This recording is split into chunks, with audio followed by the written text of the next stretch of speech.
All right, what's going on, everybody? Back with another one for you. Hope you guys are enjoying my stories so far. Hope you guys are subscribing and liking. The subscriptions are definitely coming in. It's steadily going up. Still got to get them likes up, but it's coming along nice. My homie Hood Horror was kind of surprised. He was like, "Hey, man, your channel coming along pretty good, bro." We might have to do a little collaboration soon. But anyway, here's another crazy story from my growing up in the hood days, So let's get this one started. Like I said in one of my previous videos, I have many crazy stories about growing up in the hood. So here's another one.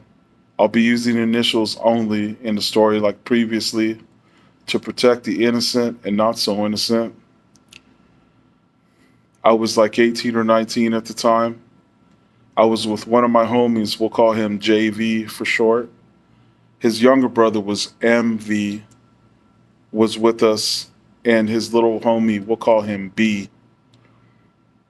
They were like a couple years younger than us, but JV's brother MV was big, like 6 foot and pretty husky. B was a little dude, but very scrappy and very down. Anyway, we were driving around in my car. It was a 78 Firebird Formula. For people that don't know, that's like similar to a Trans Am. Back in the day, those cars were the shiznit. It was a really cool ride. And for anybody that knows about cars, it had a 455 big block. It was bored out with a cam. It was very nice, very fast car. Got me in a lot of trouble too. We didn't really have anything to do. We were kind of bored, just cruising around. And MV kept saying he knew of a party where they had a keg of beer, a lot of smoke, and a lot of cute girls. So I asked him, "Where is this party?" And he says the street and the neighborhood it was in, which of course I'm not going to mention. Don't want to piss anybody off or offend anybody, but it was a street that I knew to be just a bad area, um, and I was like, "Oh heck no!"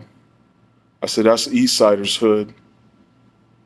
I never clicked up with any gangs or anything. I never banged or anything like that. But after moving out of the projects as a young teenager, my family relocated to the South Side. So just being from the South Side, I knew would be a no-no at an East Siders party. I had had a couple run-ins with them already. Me and my other homies, and they were very unpredictable due to the fact that they were known to be paint sniffers, or as we called them, toe jammers. LOL. Because you know they would use a sock, which they would spray gold or chrome paint in it, because I guess those were the strongest paints. And they would huff it and get very high. They would put the sock up to their face, so their faces would get all full of like gold or chrome paint. So that's why we call them toe jammers, because they use a sock. But so this would cause them to hallucinate and act very crazy and very unpredictable. So I was like, nah, man, we're not going to that party. That's a bad idea. But his older brother, JV, was like, come on, bro, let's just check it out. If they act shady, we'll just bounce. And I knew it was a really bad idea, but of course, I gave in because there was nothing else to do. I let them talk me into it. So I don't know if I've said this in my other videos, but me and my friends were all into boxing, kickboxing, like, we lifted weights. We were just like into fighting and stuff, that was just how we were. And, we got into a lot of fights and stuff. Is, you can, if I show my knuckles right here, you can see all the scars I have on my knuckles. Some of those are from Muay Thai, from kickboxing, but a lot of those are just from street fights. Like most of those scars are from people's teeth, you know. But anyway, you know, we were all into fighting and stuff, but I also, just being, growing up the way I did and where I did, I was always try to be ready for everything. So I also carried a Mossberg 8-shot pistol grip pump shotgun in my car. You know, it was always loaded. I usually kept it under this little Mexican blanket that I had, or I, shoved it halfway under the seat. It really didn't fit all the way under it, but I would cover just the grip part with the little blanket. But it was always ready to go just in case, things got out of hand. Just like in that, I always said, just like in that Cypress Hill jam that we all used to love, pistol grip pump in my lap at all times, just like the jam. But anyway, you know, we stepped into, we went, against my better judgment. When we got there, we stepped in the party, and of course, as soon as we walked in, we had a bunch of little homies, cholos, scoping us out, dogging us because they didn't recognize us. But we just stepped through, and MV, the younger brother, and B saw some of the cute young females they knew, and they were little homegirls, little cholita gangster girls, but they were cute. They were attractive young females. Um, so they right away they were jocking me and JV because we're a little bit older, so they started asking us, what's your name, and of course, what hood are you from? Do you have a hyena, a girlfriend? That's how they said it. Then they, you know, things started getting a little complicated because, my homies were all like, hey, we're from, you know, I'm not going to name the town they're from, but when they named it, the girls were all like, oh, yeah, we know where that's at.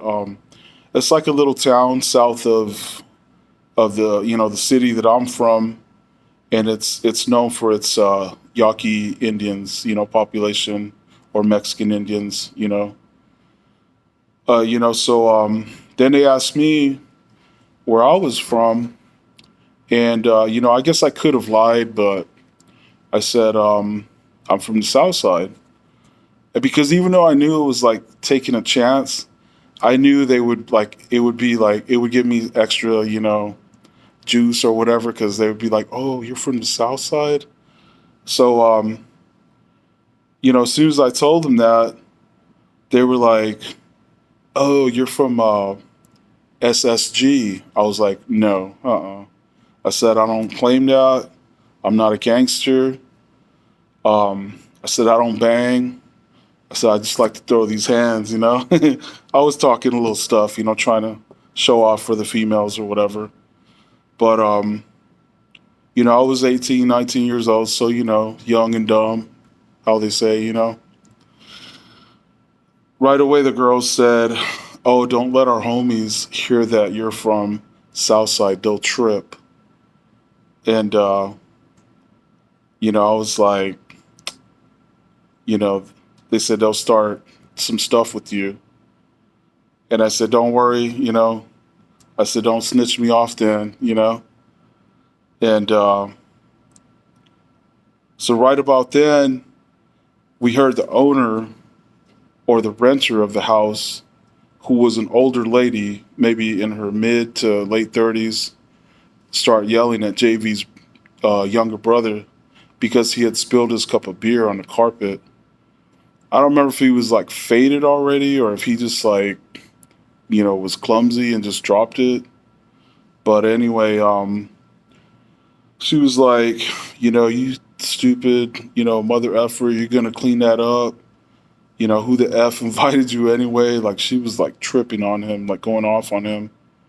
Then she started calling for some of the young homies to kick his and throw him out. So me and JV stepped over, and we were like, hey, it's cool, it's cool, we'll clean it up. But she was like, who the F are you? You're with this mother effer. So she started yelling for the young homies to kick us out too.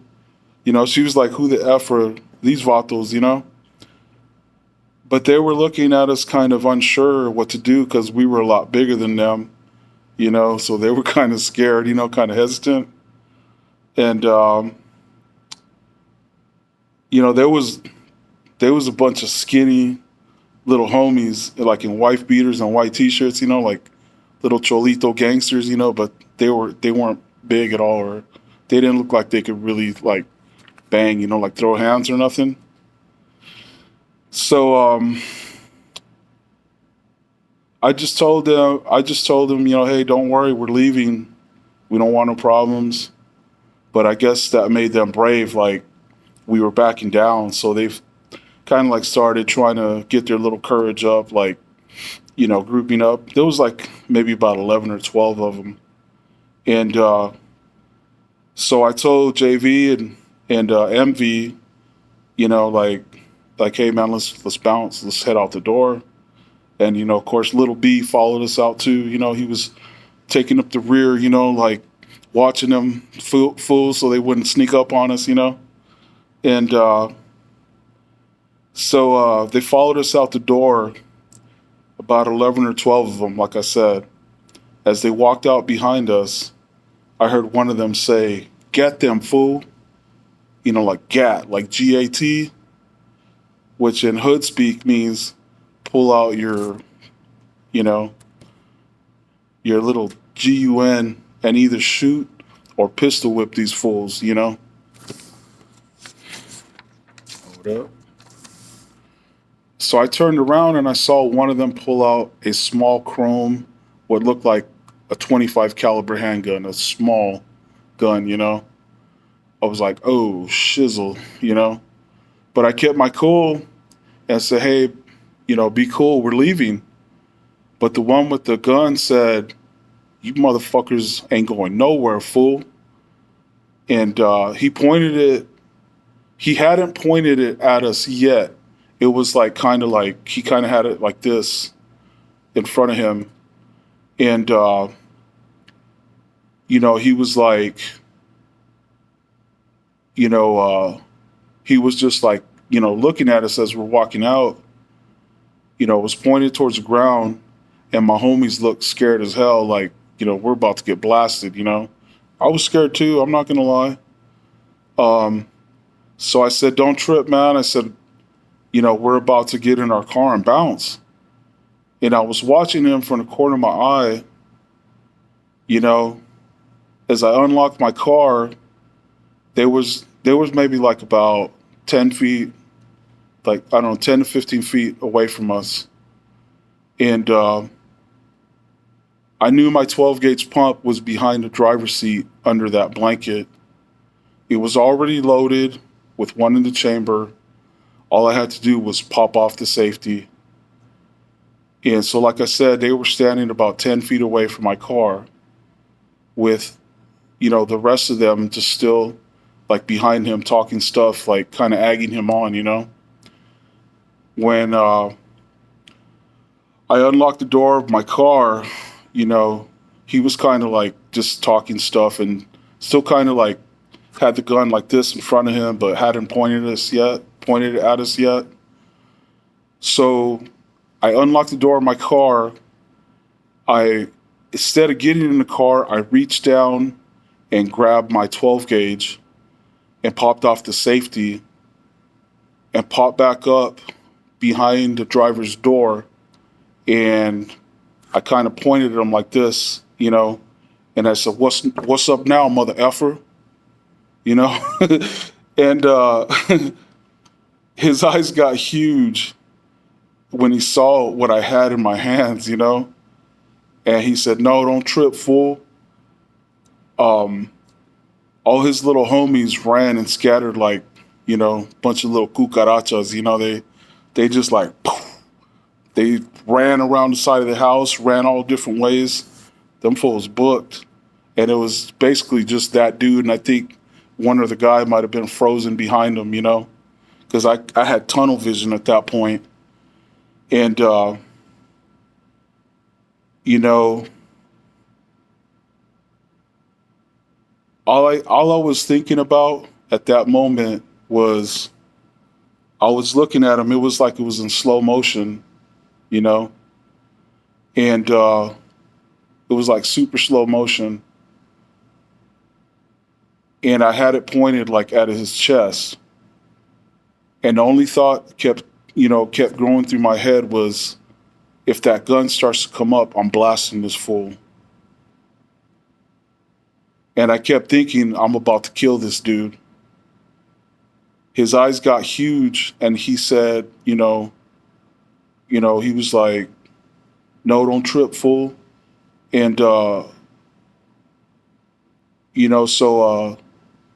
I was like, "Hey, man, just get the f out of here, dude. Just you know, walk away, bro." And so he did, man. He just like, I mean, he ran actually. He ran behind the house with the rest of his dudes, and so we jumped in my ride and we peeled out of there.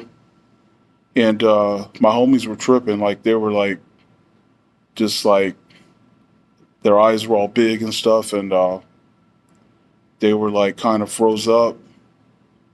But JV, as we're driving away, he looks at me and he says, "Damn, bro, that was like some Clint Eastwood shizzle, homie."